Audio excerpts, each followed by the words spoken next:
Ito yung yung isang pangalan na may dinadalang pangalan sa piitan. Ito yung taleta na tinutukoy ko kanina. Yan yung tatak. Iba ang tatak, iba ang tatok. Yung tatak, palatandahan na ikaw ay kalaban, na ikaw ay kasapi ng pangkat na ito. Tatak yan. Sputnik, ang meaning yan sa amin, sumpang papatay o ubing tagumpay na sinisigaw katarungan. Yan. Makikita ninyo yung tatong kulungan sa tatong labas. Pero bawat tatong kulungan o sa bawat tato ng pangkulungan, meron itong pinagdarahan ng lalim na para bang tanikala kasabay ng istorya ng kanilang buhay. Pastor, may napansin po akong tattoo na nakalagay po sa dibdib ninyo that only God can judge me. Kailan nyo po ito nalagay? Nung po ba yung unti-unti na nakilala nyo na ang Panginoon o yung time na wala pa kayo sa Panginoon? Nakilala ko na ang Panginoon, pero kasalukuyan nagkukunwari ako. Magaan pa siya at hindi pa ako malalim. Ito yung time na nasapanambaan ako, pero lumalangoy pa ako sa nakaraang buhay. Pero syempre ngayon, to God be the highest glory. At ako nga pala si Amer Adwalang Kalinaw from Caloocan City. Gusto ko kayong himukin sa ilang mga pangyayari sa buhay ko, from the darkness and the light, or sa pangkasalukuyang ito. Ako po ay lumaki sa bugbog ng aking stepfather dahil na rin sa mga kasalanan na nagagawa ko sa buhay. Masyadong naging madilim ang aking pag-iisip dahil sa pag-aakala na mali ang ginagawa ng aking mga magulang, pero katagalan na aking napagtanto ay ako pala yung mali. At sadya lang naging miserable ako at naging rebellion sa aking mga magulang. Nagiging madilim ang aking pag-iisip o nagiging miserable ang aking pamumuhay dahil sa kalagayang naghahangad ako ng isang tunay na tatay at sadyang naging mapusok at mahigpit ang panahon para sa akin. Kaya naitanim ko sa aking puso yung mga galit na hindi dapat. Halos ito ay naging puot at sama ng loob hanggang sa kung saan na barkada. At sa murang edad, sa edad na 11 years old, ito yung paninigarilyo, pagsingot ng solvent at ng rugby. After that, natikman natin yung marijuana ng maraming beses, maraming ulit, sunod-sunod, hanggang sa edad na 13 anyos, habang kasama ang mga barkada, kami ay nagpapakalango at nagpapakasaya sa madilim na sistema, kitita ng marijuana at inom ng alak, hanggang sa kami ay nabangag, nabangenge, nalasing, nawala kami sa aming mga sarili. Hindi pa nakontento, uminom pa kami ng Valium. Yung Valium, ito yung mga iniinom ng mga baliw.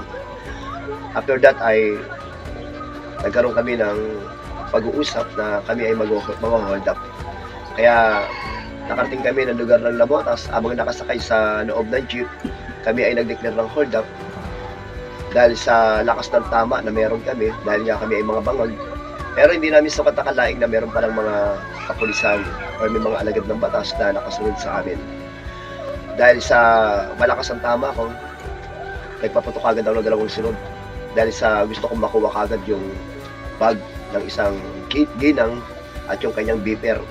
Hindi ko akalaing na kami ay masasakote ng ating mga alagad ng batas at madali naman kaming dinala sa isang barracks. Pero yun nga lang, at sa barracks na ito, pilit kaming pinapaamin sa mga pang-hold up na nagaganap sa lugar na yon. At maya-maya pa, nakita ko yung kaibigan ko kung paano sinasaktan at pinapahirapan. Hanggang sa kalaunan, mga parting 11:30, dinala kami sa isang lugar na madilim. At dito kami iniwanan, pero puro galos at puro sugat yung aming katawan. At sa pag-aakala na kami ay patay, dahil sa takot na aming naranasan, ay gano'n na lang yung aming pag-aalala. Hanggang sa alas 12 pasado, nung narinig ko nagsialisa na yung mga alagad ng batas, lakas loob na tinanggal namin yung aming mga piring at agad kami nagsisitakbo. Dahil kami ay mga bata pa, halos tanging motibo ay makatakas sa kadilimang nagaganap sa buhay namin. Kaya sa pagpapatuloy po ng istorya ng buhay kong ito, kinaumagahan, natutunan kong gumamit ng pinagbabawal na gamot. Ginamit ko, naranasan ko ang droga, hanggang sa ito ay naging kasiyahan ko. Nalulung ako unti-unti, hanggang sa nawala na ako sa sarili. Nalaman ng aking airmat at agad akong pinadala sa Bikutan. At ito yung tinatawag na rehab center. After that ay nakalaya ako ron, pero madali rin agad akong dinala. Dahil nalaman na naman ng aking airmat na gumagamit na naman ako ng pinagbabawal na gamot. Sa pangalawang paglabas ko ng rehab, hindi na ako bumalik ng aming bahay. Hindi na ako nagpakita sa aking mga magulang. At ito yung pangkasalukuyang nagaganap, nakipagsapalaran ako sa bangis na buhay. Ito yung snatch, hold up. At ito yung walang humpay na paggamit ng pinagbabawal na gamot. Hanggang sa katagalan, ako na yung nagbebenta ng droga. Ako na yung nagbebenta ng pinagbabawal na gamot. Hanggang sa naging big time tulak tayo dito sa lugar ng Caloocan.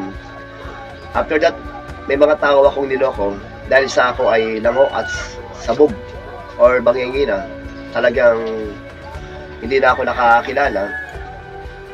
Merong mga tao na nagpautos sa akin na ibili ko sila ng drugs, pero hindi ko na sila binalikan at tinakas ko yung pera. Pumunta ako ng malayong lugar at doon ko ginamit yung pera hanggang sa nagpakasaya ulit ako sa pinagbabawal na gamot. Maraming beses nangyari sa akin yon at may mga ilang araw na may mga naghahanap na sa akin. Mga naka-jacket, may dalang sumpak, may dalang shotgun, may dalang 45 at ang tanging pangalan na kanilang binibitawan, Amer. Iyan lamang po. Sabi nila, kilala niyo ba si Amer? Sabi sa mga kabarkada ko, sabi sa mga katrabaho ko, kilala niyo ba si Amer? Ayan ay maraming beses na naulit. Iba't ibang klaseng tao na dinaya ko. Hanggang sa katagalan na lang, lakas loob na lang ulit akong na bumalik ng lugar namin sa Caloocan.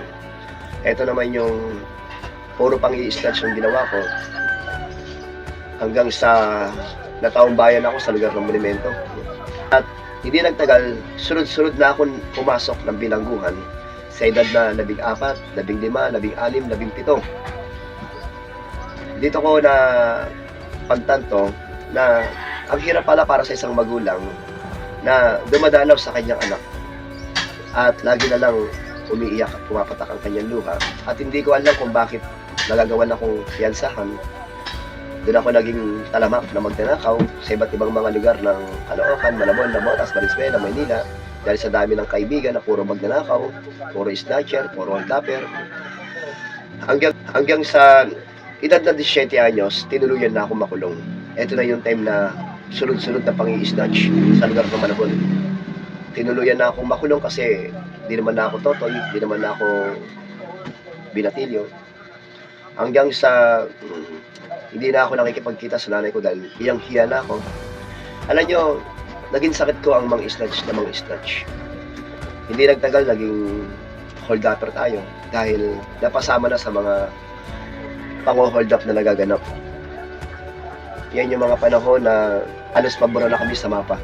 Dahil na isa-isa din kami mga pinagdudukot, lalo na nung binabaan na kami ng papel ng krami at ng equators ng Caloocan. 4 kagad nawawala sa amin. Nung natagpuan naman ang kanilang mga katawan o kanilang mga bangkay, may mga sugat, yung iba binalatan, tinanggalan ng maskara, tinanggalan ng mga kuko. Kaya sabi ko, hindi malabog din mangyari sa akin ito, pero masakit para sa akin dahil masyadong masakit yung naging ganap ng kanilang pagtanaw. Meron pa nga ako sa kaibigan na natagpuan sa dagat, palutang-lutang.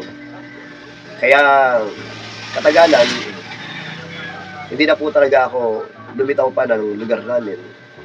Naaalala ko ang mga magulang ko, pero naiirapan na rin sila para sa akin dahil wala na rin silang magawa. Isang araw, nagkita kami ng airmat ko, sabi sa akin, umalis ka na at medyo mapangaribang yung kalagayan. Nagkaroon kami ng gimmick ng mga barkada ko na naman, another friends. Pero puro kami mga loko-loko, siraulo. Pare-pareho kami mga hold-upper at mga mamamatay tao. Habang kami nagiinuman sa isang bar o beer house, na pusuan namin o natipuan namin yung isang lalaki na hold-upin. Pero sa pang-hold up na ito, halos ang gumawa nito, 2 na lang kami. Dahil bagsak yung mga barkada ko sa pag-iinom ng alak. Kaya nung nakita ko yung lalaki na talagang napakalaki-laki ng katawan, agad akong tumayo at nilapitan. At ang purpose ko sana, pera lang talaga. Pero dahil sa malaki nga siya at pumapalag, hindi ko kinaya yung kanyang persa. Kaya ginawa ko, tinarakan ko ng saksak. Hanggang sa nakuha ko yung pera, nagulat naman yung mga GRO, yung mga babae na nagtatrabaho sa beer house. Nasyak sila kasi yung dugo sumisirit. Yung isang kasama ko, hinabol ako dahil gustong magkapera. Alam niyo, kinaumagahan, wanted na naman ako. Hanggang sa umabot ng kalating buwan, isang buwan mahigit, 2, 3, nasa akong tinapon ng alagad ng batas. Yung time na yun, naglabasan ng lahat ng mga pending case ko. Kasi, hindi ko nabanggit kanina, ang dami ko rin pong mga pinagsasaksak. Yan yung mga panaong nasa tambayan o yung tinatawag na gang. Dahil madalas kaming napapa-trouble or riot. Kapag may mga nakaangkas sa jeep, inahabol ko o inaabol namin at sinasaksak namin. Bago pa ako pumasok ng Caloocan City Jail, nakumpleto ko ang presinto o mga detention ng Caloocan, Malabon, Navotas, Valenzuela, pati Maynila. Kaya 2005 nung ako ay nasa jail ng Caloocan, ang buhay ko rito, magbenta ng marijuana, magbenta ng shabu, magbenta ng sigarilyo. Habang ginagawa ko yun, halos sinabot ako ng 2010 na pagbebenta. Isang araw, ako ay nahuli ng personnel or ng mga jail guard. Ako ay pinatulan ng 9 months or 9 na buwan na pagka-Bartolina. At habang naroroon sa Bartolina, pero bago ako pinartolina, tinakalan muna ako ng 5 or pinalo dito sa pigi. Baseball bat na may alambre, nakababad sa tubig. Pinalo muna ako ng 5 na palo dito sa pigi. At sabay akong pinasok sa Bartolina. Kaya nung nandun na ako sa Bartolina, dito ko na naranasan panibagong pakikibaka. Ang dami namin, pero isang buwan mahigit, mag-isa na lang ako. Dito ko natutunan kausapin sarili ko. Dito ko na rin po natutunan sumagot ang sarili ko. Sa Bartolina na dati nakikita ko lang sa pelikula, napapanood pero nangyayari na sa tunay na buhay.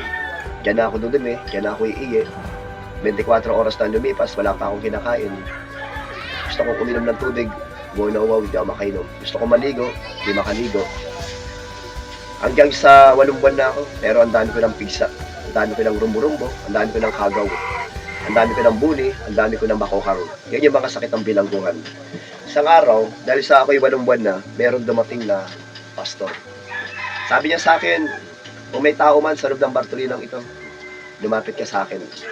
At gusto kong sabihin sa iyo, mahal kita sa Diyos. I love you bro, sabi niya sa akin. Hanggang sa ako ay lumapit, unti-unti niya ako naaninag at medyo nasisilaw ako sa kanya dahil sanay ako sa madilim. Sabi niya, tanggapin mo tong Bible, kunin mo. Nung tinanggap ko ang Bible, sinira ko naman agad dito sa kanyang harapan. Dahil sa meron akong posporo, sabik manigarilyo, sinindihan ko siya. It-it ang usok hanggang sa pinapahinga mo siya.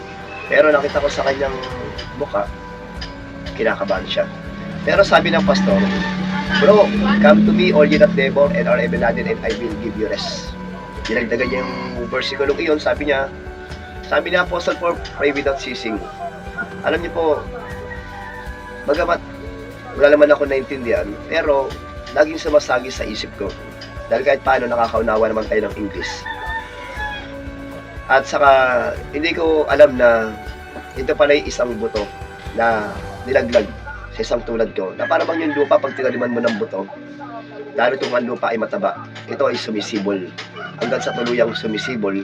Kaya, ganun yung nangyari sa buhay ko. Nung ako ay nakarinig ng salita ng Diyos sa Bartolina, ang mga salitang iyon, nandito pala sa puso ko. Kinagabihan, sabi sa akin, Amer Adwala kalinaw, may hearing ka. Kinaumagahan, magdinis ka. Magpagawapo ka, magpapogi ka. Kaya nung kinaumagahan, naghihintay ako ng hearing, handa na ako. Sabay sakay sa may sasakyan ng mga BGMP o personal, diretso sa Court Supreme or sa Judicial. Pagdating doon, sinabihan ko yung attorney ko. Sabi ko, attorney, aaminin ko na kaso ko. Sabi sa akin, attorney, wag, kasi ang dami mong kaso parang dinadala. Masyadong magulo, hindi maintindihan. Alam niyo po, boring na ako ng mga panahon iyon. Magulo na ang isip ko. Halos nandulumo na ako nun.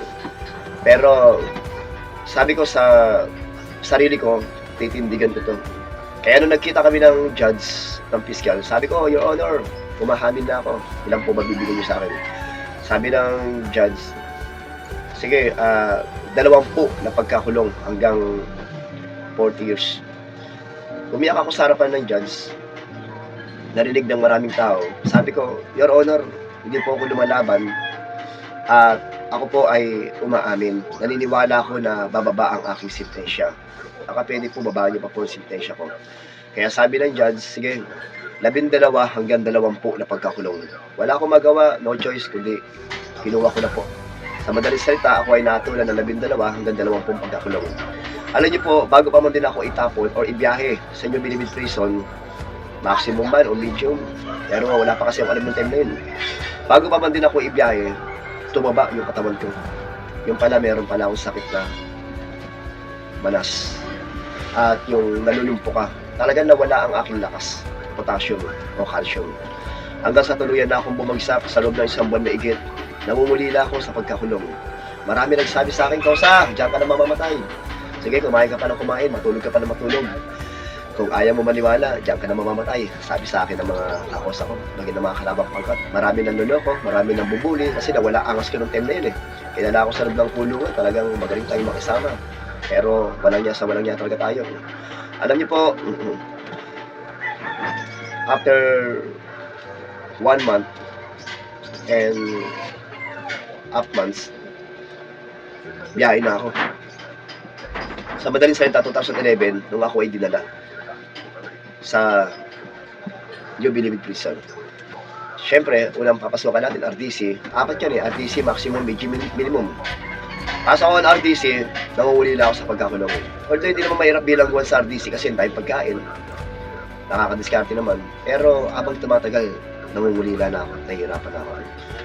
Sabi sa akin ng manggagawa ng RDC, oh, kulay pa na ID mo, maximum ka. So, kaya after 3 months, tapon ako ng maximum. Merong isang lalaki na sabi sa akin, bro, ani ka, sama ka. Kakain tayo sa karinderya. Yung mga panahong iyon, talagang kumakanamdam sikmura ako. Kaya wala akong magawa na kundi sumama kahit natatakot ako dahil baka kalabang pangkat. Ayun niya, kalabang pangkat niya siya. Natatakot ako dahil baka bigla akong tusukin o baka bigla akong sapakin. Kasi sa New Bilibid Prison, uso yung traidoran. Alam mo, kapag tatanga-tanga ka roon, mawawala ka. Kaya kailangan pag sinabing pasok tao na. Doon ako nakakita na chinachop-chop. Yung tao, biglang nawawala. Meron kang makikita sa New Bilibid Prison eh, mahiwaga ang bilibid. Habang naroroon sa maximum, dito ko lahat na realize na masyado na akong gumagapang sa hirap. Yung lalaking ito na nagaya sa akin, si George, nababaliwala ko siya. Kasi nakisama lang talaga ako sa kanya para makakain na talaga ako. Pagpasok namin sa loob ng church, sa dati akala ko karinderya, kasi sabi niya kakain kami sa karinderya. Yung pala, simbahan ng born again Christian. Pagpasok ulit namin doon, nakita ko yung mga pastor. Ang daming pagkain. Kaya pinag-aralan ko yung mga pastor, hindi pala nauubusan ng pagkain. Kaya sabi ko, dito pala dapat ako. Dahil makakakain ako. Sa madaling salita, pagkain lang po inabot ko. Grasya lang po inabot ko. Alam niyo po, dahil sa sitwasyon ko ganun, ng bobola, ng daraya, bulahan. Isang araw, pinagpapalo ako ng bangko. Rayot na pala, trouble na pala, hindi ko pa alam. So, sabi ko, kasi lumapit ako sa Lord eh. Sa panambahan na pinagkukunwarihan ko, ang sabi ko, Lord, gusto ko pa pong dumaya na hindi pantay ang mga pako. Gusto ko po, Panginoon, makita ang ermat ko, makita ang erpat ko, makita ang mga kapatid ko. Ayun po yung mga sigaw ko ng mga panahong iyon. So, katagalan, dahil sa lumipas na yung panahon ng riot, nagkaagis na naman po ng granada, 2 sunod. Sa pagkaagis ng granada, syempre, labas tao, bawal na naman ang dalaw. Kasama ako nung kinaumagahan, tinapon ng medium security compound sa taong 2013. Habang nandoon sa medium security compound, nandoon na naman yung kalabang pangkat na nagyayaya sa akin. Ang pangkat nito, komando. Ang tawag sa kanila, Mosang. Talagang hindi rin aatras yung mga yan, patay kung patay din po yan. Yung sumasagi sa isip ko, mga magulang ko, mga kapatid ko, lagi ako nangangarap, lagi ako naghahangad, kailan ba darating ito? Pero ang laki ng may kulang sa akin eh. Kasi ako kinakausap ko lang sarili ko. Iniintay ko lang kung paano tumugon ito sa mga tanong na gusto ko. Ang kulang na lang sa akin talaga, magtanong sa Panginoon.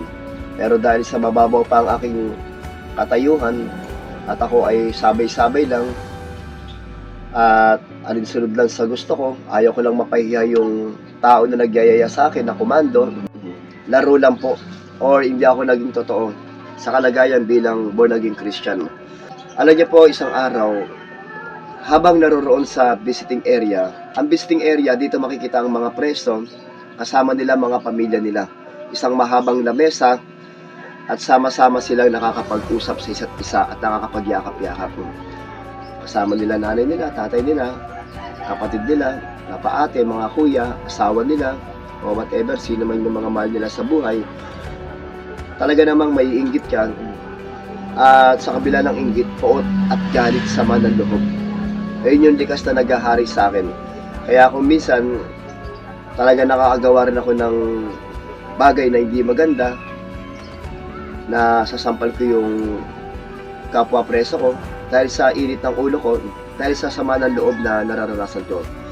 Isang araw, abang naroon ako sa visiting area at nagpupuri or nagpe-praise and worship ang mga kapatiran sa born again Kristiyano, halos likod lang kasi. Alam niyo po, habang kinakanta yung kay buti-buti mo Panginoon sa lahat ng oras, sa bawat araw, kay laging tapat kong magmahal, ang iyong kaawa ay magpawalang hanggan. Hindi ko kinaya yung himig ng kanta. Dito ako bumagsak at dito talaga ako natauhan. Ang papasok sa isipan ko yung panambahan na pinagkukunwarian ko, papasok ako doon. Alam niyo kasi nung time na yun, naghahangad lang naman talaga ako ng dalaw.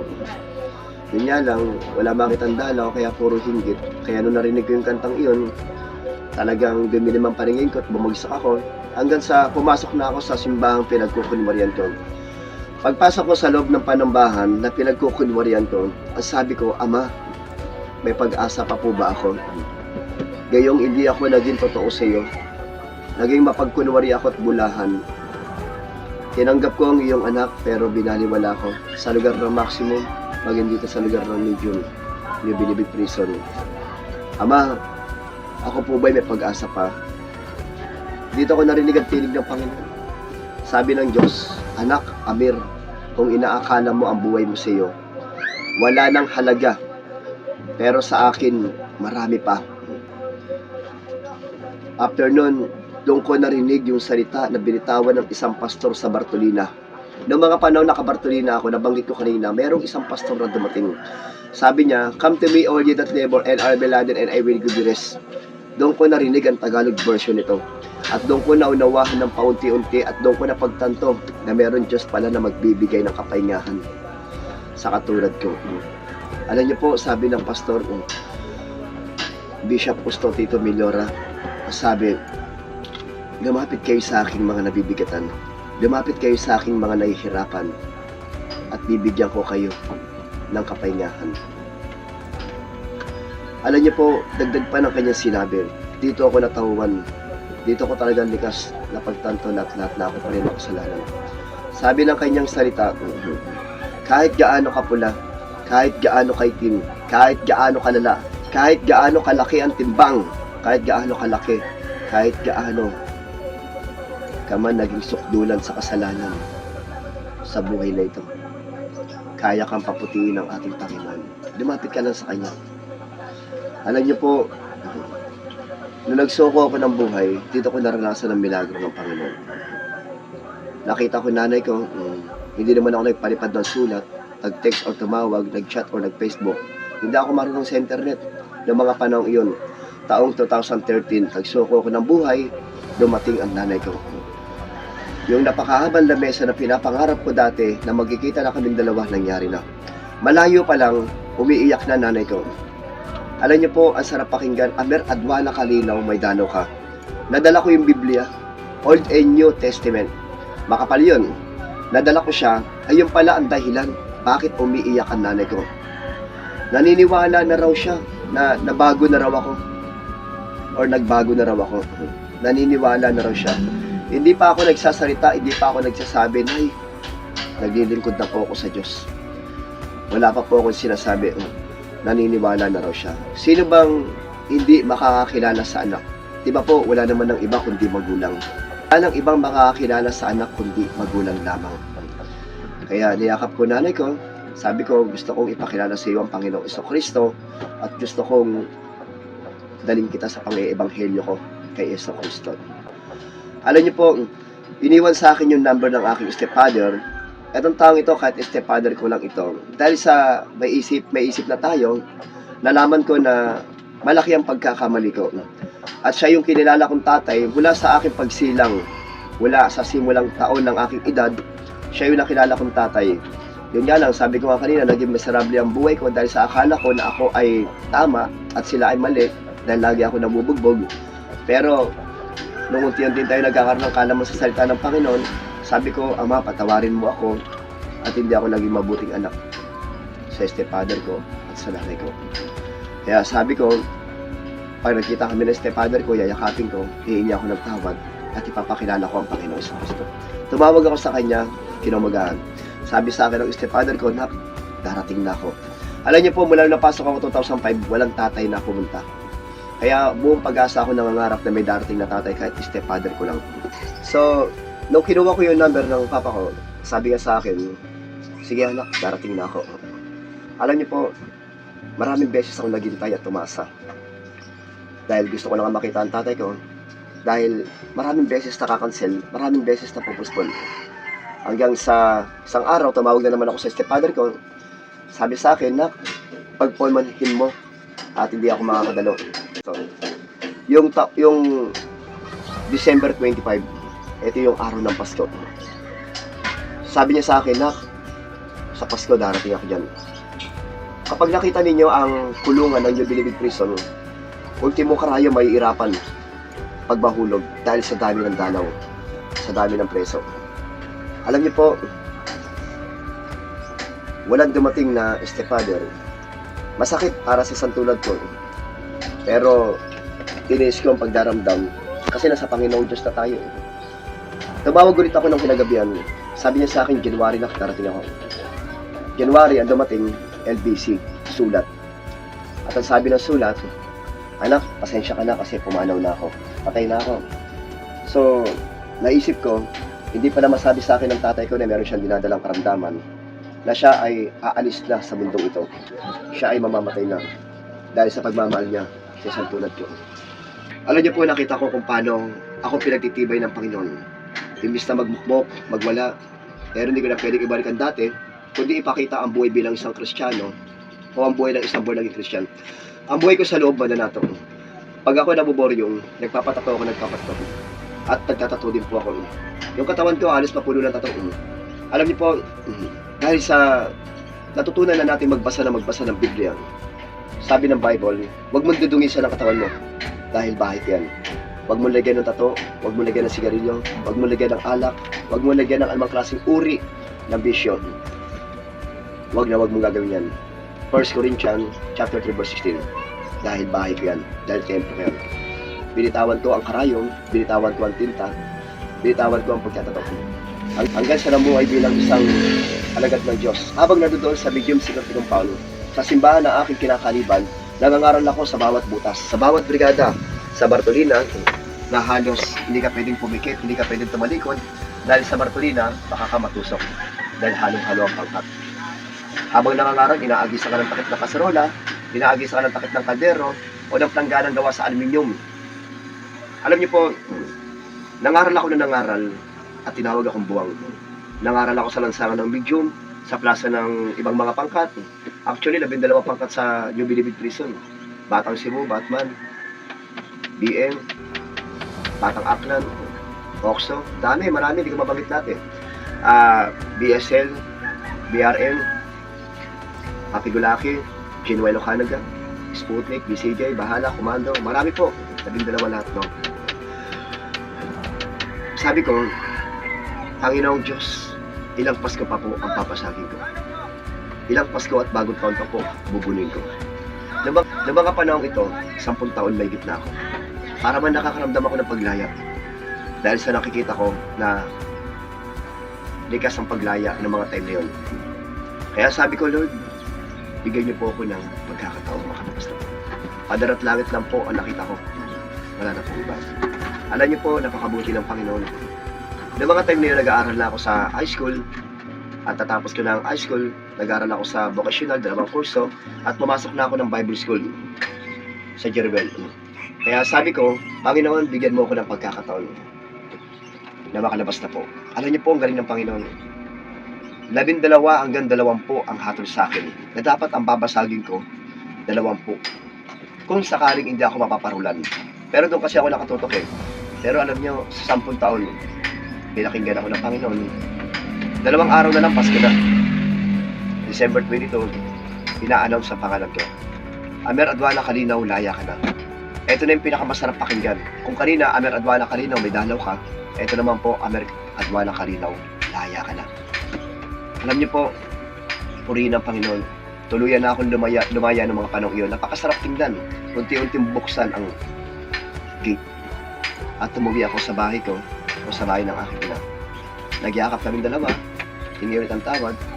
Hanggang sa kinaumagahan, hinanap ko ang panambahan na para sa akin. Sabi kasi ng mga kaibigan nating pastor sa Munti na naging mentor ko, pumunta ka sa katotohanan. Kaya napunta ako ng born again Christian, nagpatuloy ako sa hamon ng buhay hanggang sa ang buhay ko nangaral ng salita ng Panginoon sa bilangguhan. Kung dati-dati pumapasok tayo ng bilangguhan dahil ang dami natin yung dinadalang kaso, pero ngayon pumapasok tayo ng bilangguhan para magdala ng salita ni Hesus Kristo. Nangaral tayo ngayon sa ating mga kapulisan, nangaral tayo sa lansangan, nangaral tayo sa kalsada, sa mga eskinita, sa mga tambay, sa bawat grupo. At 2016, nagsimula ako mag-aaral sa Bible School. Panibagong pakikibaka na pag-aaral sa spiritual. Natapos natin ito ng taong 2020, pandemic. Natapos natin ang bachelor. Sa sariling pasya at pagsisikap, kasama ng biyaya ng ating Panginoon. 2017, bago pa man din ako mapunta sa pagtatapos ng Bachelor of Arts with Biblical Study Educational, inordin ako bilang isang pastor. Hindi ako nangarap, hindi ako nagangad, pero ang Diyos nangarap at nagtatanggap istorya ng isang tulad ko. Inordinahan ako bilang isang pastor hanggang sa nagpatuloy na po. Hanggang sa pangkasalukuyang ito, patuloy tayo nag-aaral sa salita ng Diyos. Hanggang sa pangkasalukuyang ito, patuloy tayong nag-eebanghelyo ni Hesus Kristo. Meron tayong panambaan ngayon na inahawakan at patuloy na pinagpapastulan ito. Loob at labas ng panambaang meron tayo. Kaya salamat po sa biyaya ng ating Panginoon at purihin po ang Diyos tulad ni Daalis Glory. Pastor, ano pong may papayo niyo sa mga kabataan na naliligaw at nawawalan po ng landas sa kanilang buhay? Gusto ko pong ipaabot sa kanila. I pray na wag naman nilang tahakin pa ang bilangguhan o ang rehas. Napakahirap at napakasakit, umihiyak ang pamilya mo. Hindi lang ikaw nakakulong, pati nanay at tatay, pati mga kapatid mo. Mahirap po. Kaya I pray na pagpatuloy nyo na lang po ang pag-aaral nyo. At sa tamang panahon, pakantan nyo pangarap ninyo. At doon na lang din muna kayo magsipag-asawahan. Okay, Pastor, yung katulad ng binanggit nyo po kanina, yung sa pagbebenta nyo po ng bawal na gamot, paano po yung pagpaproseso nito? Saan po ba yan? Sa loob o sa labas?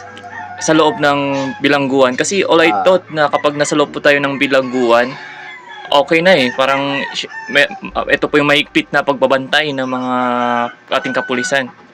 Ganito po yan. Dahil sa gumagapang tayo sa hirap ng panahon yun, wala akong malapitan. Talagang dyan ako umawak sa mapusok na bagay. At yung pinagbabawal na gamot naman, hindi ko alam ba't nakakapasok.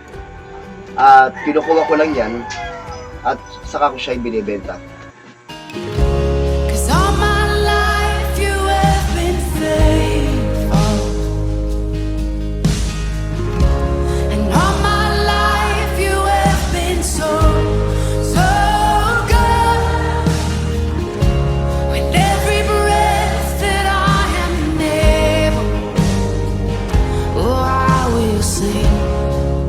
of the goodness of God.